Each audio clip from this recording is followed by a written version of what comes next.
হরে কৃষ্ণ। প্রণাম সকলের চরণ কমলে।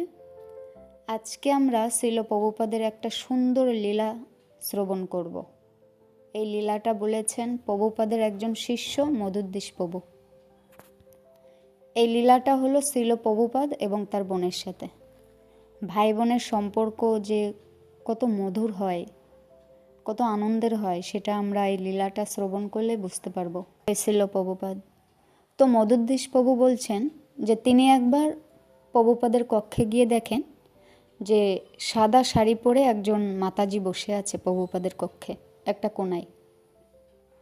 তখন তিনি দেখে বুঝলেন যে তিনি হলো শ্রীল প্রভুপাদের বোন, কারণ শ্রীল প্রভুপাদেরই মতো দেখতে ছিলেন তার বোন। তো মধুদ্দেশ প্রভু শ্রীল প্রভুপাদকে ডাকলেন।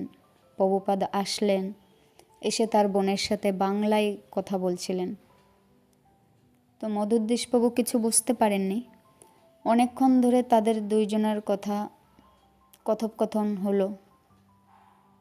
তারপরে শ্রীল প্রভুপাদ এক সময় বললেন যে তার বোন আজকে থেকে ওখানেই থাকবে। মধুদ্দেশ প্রভু বলছিল যে প্রভুপাদ এটা কি ঠিক? তখন প্রভুপাদ বললেন যে হ্যাঁ, ও আর যাবে না, ও এখানেই থাকবে।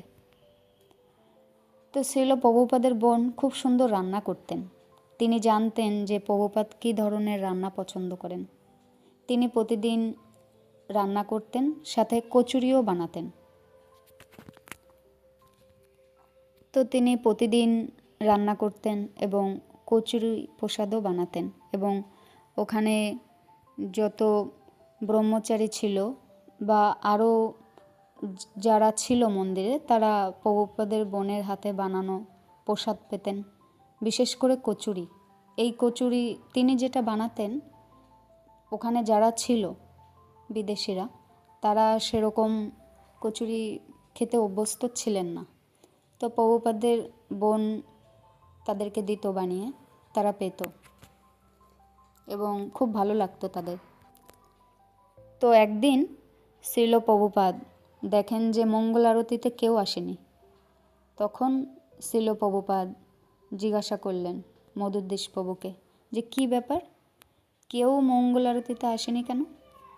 তখন মধুদ্দেশ প্রভু এবং আরও অন্যান্য যারা আছে তারা বলছেন যে আপনার বোন গতকালকে আমাদের সবার জন্য কচুরি বানিয়েছিলেন, আর আমরা অনেকগুলো করে খেয়ে ফেলেছি, আর তার জন্য আমরা ভোরবেলা উঠতে পারিনি, মঙ্গল আরতিতে আসতে পারিনি। তখন শ্রীল প্রভুপাদ খুব রেগে গেলেন। রেগে তিনি তার বোনকে ডাকলেন এবং তার বোনের সাথে বাংলায় তর্কাতর্কি করছে। তারপর তিনি অচ্যুতানন্দ প্রভুকে বললেন শ্রীল প্রভুপাদ যে মেয়েটাকে আমি এই বাড়ি থেকে তাড়াবো, ও আমার ব্রহ্মচারীদের কচুরি খাইয়ে খাইয়ে মেরে ফেলবে। এই কথা শ্রীল প্রভুপাদ বলে চুপ করলেন। তারপরে ওখানে যারা ছিল তারা সতর্ক হয়ে গেছে যে এত প্রসাদ পাওয়া যাবে না, এবং শ্রীল প্রভুপাদের বোনও সেটা শুনেছে যে না, এইভাবে কচুরি বানানো যাবে না, অল্প প্রসাদ পেতে হবে। হরে কৃষ্ণ। আমি যখন এই লীলাটা প্রথম শ্রবণ করি, এত ভালো লাগছিল আর হাসিও পাচ্ছিল প্রচুর, যে প্রভুপাদ তার বোনকে কি সুন্দরভাবে বলছে যে এই মেয়েটাকে আমি এখান থেকে তাড়াবো, ও আমার ব্রহ্মচারীদের কচুরি খাইয়ে খাইয়ে মেরে ফেলবে। তো শ্রীল প্রভুপাদ তার এবং তার বোনের মধ্যে যে সম্পর্ক, তা আমাদের ধরা ছোঁয়ার বাইরে। ভাই বোনের সম্পর্ক কত মধুর হয়। আরেকবার আমি আরেকটা লীলায় শ্রবণ করেছি, যেটা শ্রীমদ্ ভক্তিচারু স্বামী গুরু মহারাজ তিনি বলেছেন। তিনি সামনে ছিলেন। তো প্রভুপাদ একবার বেডে শুয়ে আছেন, তার পাশে চেয়ারে বসে আছেন প্রভুপাদের বোন। তো প্রভুপাদের বোন ডাইরেক্ট শ্রীল প্রভুপাদকে কিছু বলছিলেন না, গুরু মহারাজ শ্রীমদ্ ভক্তিচারু স্বামী গুরু মহারাজকে বলছেন, যে প্রভুপাদের উদ্দেশ্যে বলছিলেন যে ওকে বলো ও কি খেতে চাই। তো তখন শ্রীল প্রভুপাদ গুরু মহারাজকে বলছে তার বোনের উদ্দেশ্যে যে ওকে বলো ও কি বানাতে চায়। তো এই লীলাগুলো অত্যন্ত সুন্দর। এই লীলাটা যখন গুরু মহারাজ বলছে এত হাসছিল, অত্যন্ত মধুর সম্পর্ক ভাই বোনের মধ্যে।